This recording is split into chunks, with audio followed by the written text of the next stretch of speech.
दोस्तों welcome to forex राजा, आपका channel USD INR analysis के लिए। हिंदी वाले एक सेकेंड रुक जाए। For those people looking for English analysis और English translation of this video, just forward the video to the middle of the video till the end is the English analysis of this video. तो दोस्तों आइए देखते हैं आज market में क्या हुआ और हमारा एनालिसिस में क्या था। दोस्तों कल मैंने आपको एक इम्पॉर्टेंट लेवल दिया था जिसके ऊपर अगर मार्केट रहेगा तो मैंने एक्सपेक्ट किया था एक मूव। तो कल का मेरा सबसे इम्पॉर्टेंट लेवल था 83.35। अगर 83.35 के ऊपर है 83.38 और 83.38 के ऊपर वी शुड टच 83.44 या 43, वन ऑफ द एक नंबर था दोस्तों, 83.43 या 44, आप चेक कर लीजिए। तो 9 बजे आप देखें ऑलमोस्ट 83.3839 उसी लेवल पे ट्रेड कर रहा था दोस्तों। ब्रेकडाउन ना हुआ ना ब्रेकअप हुआ, एक 83.38 पे ही ट्रेड करता रहा। टेक्निकली ये नो ट्रेड जोन ही बनता है क्योंकि मूवमेंट ही नहीं है। इसको इस रेसिस्टेंस को जब ब्रेक करता है तभी बाइंग अपॉर्चुनिटी बनती है बट इस रेसिस्टेंस को इसने ब्रेक ही नहीं किया। मैक्स टू मैक्स 83.40 को एक बार टच किया एक कैंडल पे और उसके बाद से फिर से डाउन हो गया। शाम को 5 o'clock से पहले आप देख सकते हैं यहाँ पे दोस्तों, ये ब्लॉक इंपॉर्टेंट है, ये सेलिंग ब्लॉक बन गया है। ये सेलिंग आया है 83.39 से लेके 83.37 तक, ठीक है। वो 2 पैसा का सेलिंग ब्लॉक हमारे लिए बहुत इंपॉर्टेंट है। उसके बाद फिर से 83.38 को ब्रेक करने का कोशिश किया, फिर नहीं हुआ। और आप देख सकते हैं अब 7 बजे को यूएस का पीएमआई डेटा आया था और जोल्ट्स का जॉब्स डेटा आया था। दोनों डेटा बहुत ही निराशाजनक है जिसके वजह से आप थोड़ा सेलिंग देख सकते हैं यहाँ पे। बट अच्छी बात यह है कि लॉन्ग टर्म का जो हमारा सपोर्ट है उस सपोर्ट को अभी ब्रेक नहीं किया है और डॉलर अभी भी 83.34 या 35 जो इम्पॉर्टेंट एक लेवल है जिसके पास भी रहा तो अपसाइड के चांसेस अभी भी बने हुए हैं दोस्तों। ये मेरा मानना है क्योंकि नीचे का सपोर्ट ब्रेक नहीं हो। नीचे का सपोर्ट कौन सा था सबसे क्रिटिकल, 83.31, ये लेवल मैंने कल दिया था। अब जब तक ये सपोर्ट ब्रेक नहीं होता दोस्तों और इसके पास ही बाइंग आती है, आप देख सकते हैं यहाँ पे थोड़ा बाइंग आ रहा है ये लेवल पे, तो इसके पास ही जब बाइंग आती है तो मैं कंफर्टेबल हूं। अगर ये लेवल ब्रेकआउट होता है दोस्तों तो फिर थोड़ा तो डाउनसाइड के बारे में सोचना पड़ेगा या फिर वेरी न्यूट्रल एक्सपायरी के बारे में सोचना पड़ेगा। तो जब तक स्पॉट 83.31 के ऊपर है तो मैं पॉजिटिव रहूंगा डॉलर के ऊपर अभी भी। इवन दो डेटा गलत, डेटा अच्छा नहीं आया है, फिर भी इस सिनारियो में जो भी करंट सिनारियो चल रहा है उस पर मैं डॉलर पे पॉजिटिव हूँ टेक्निकल लेवल्स के बेसिस पे, ठीक है। चलिए देखते हैं कल के लिए हमारा क्विक एनालिसिस क्या आ सकता है, वो हम देखेंगे 1 आवर के चार्ट पे, ठीक है दोस्तों। तो दोस्तों एक चीज़ आपको याद रखना पड़ेगा, ये 1 आवर का चार्ट है, ठीक है।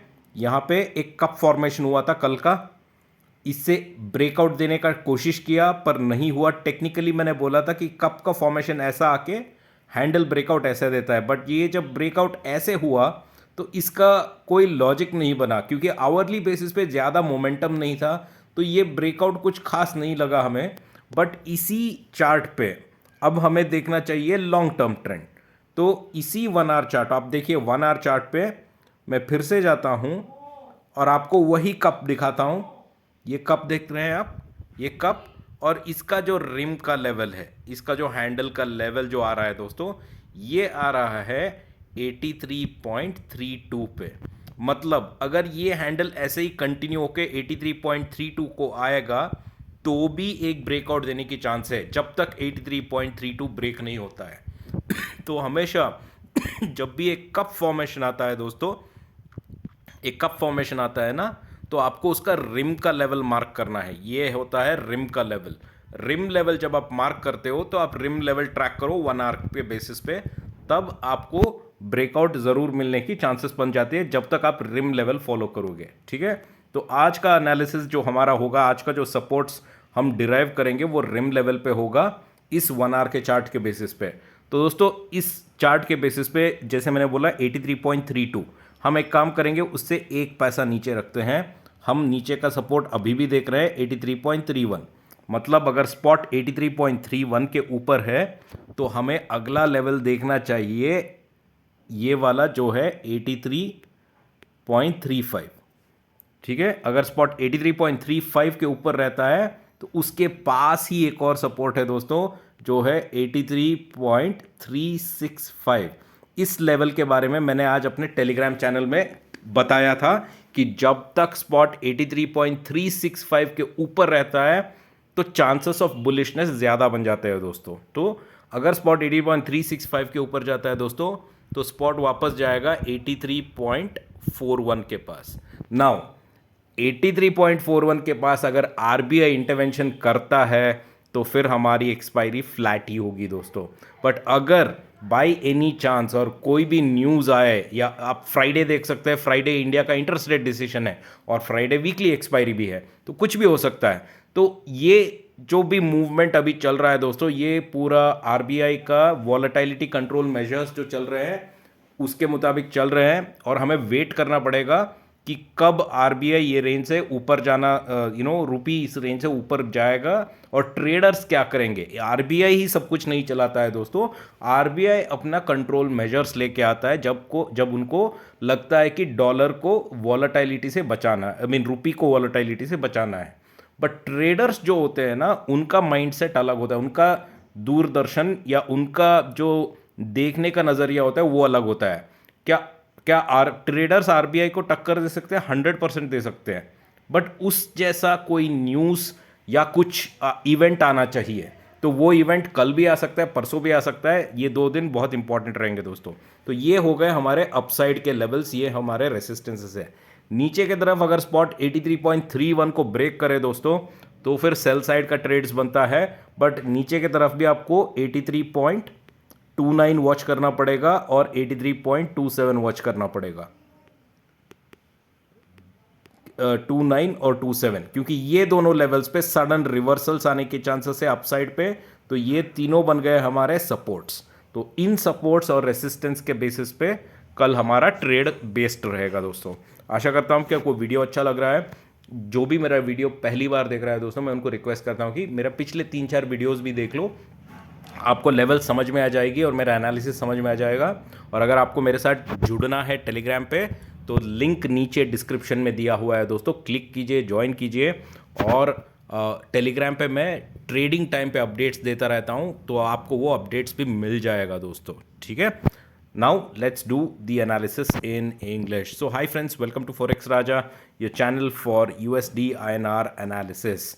Friends, let's look at what happened in the market today and how did it flare when compared to the analysis that I shared yesterday, right? So let's look at that. Let me quickly pull out the chart for today, and you can see here, friends. So friends, yesterday I had given you a very important level which was 83.35, and if spot is above 83.35 it should be bullish.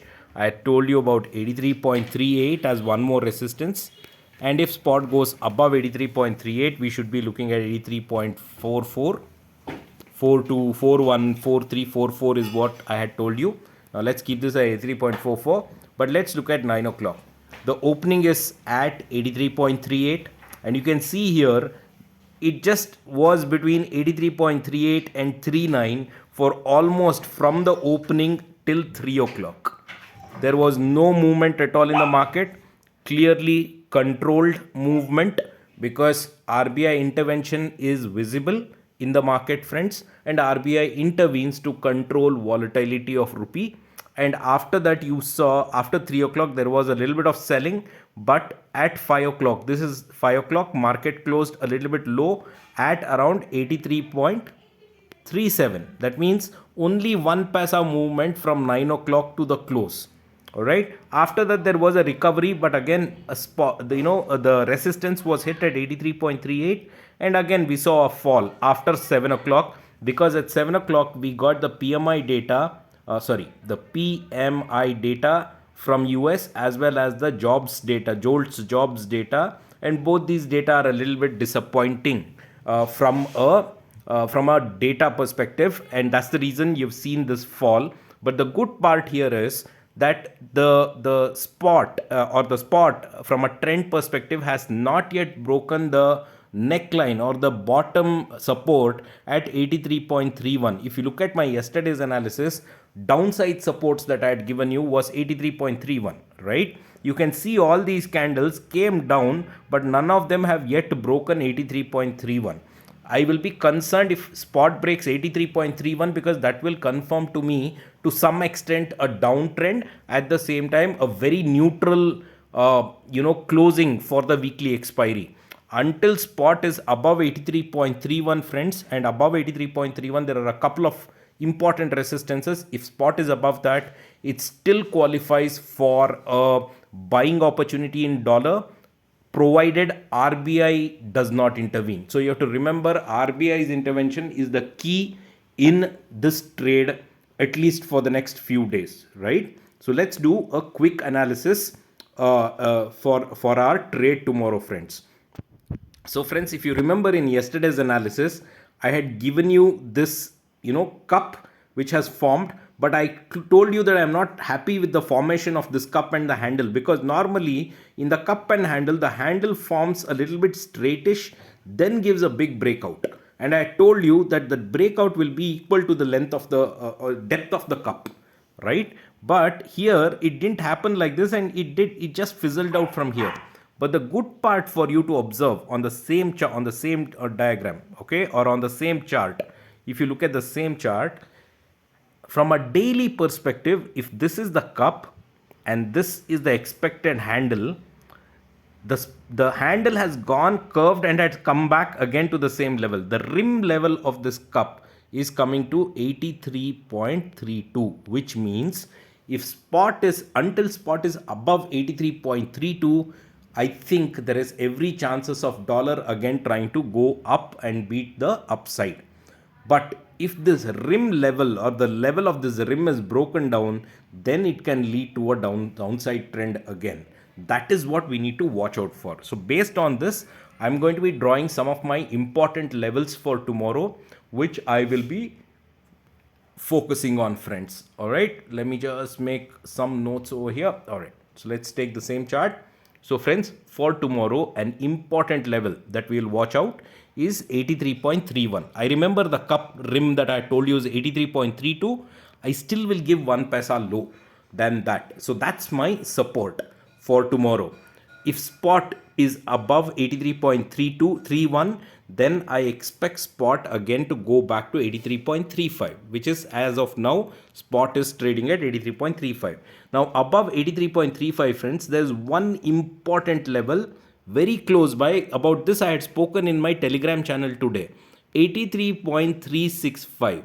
If spot tomorrow goes above 83.365, it qualifies for a buying opportunity.